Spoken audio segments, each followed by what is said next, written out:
Welcome to Moving Violations, everyone. I'm Russ LeBlanc, NEC consultant for ECNM Magazine.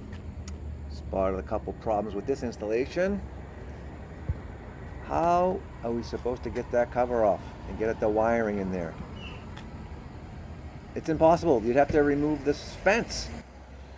So I would say that's a violation of 314.29. The wiring in that conduit body is not accessible. The other problem that I noticed is there's no expansion fitting on that PVC conduit coming up out of the ground there, and so that's a violation of 352.44b. You can get frost heaves or earth settling, and that could cause some problems with that raceway.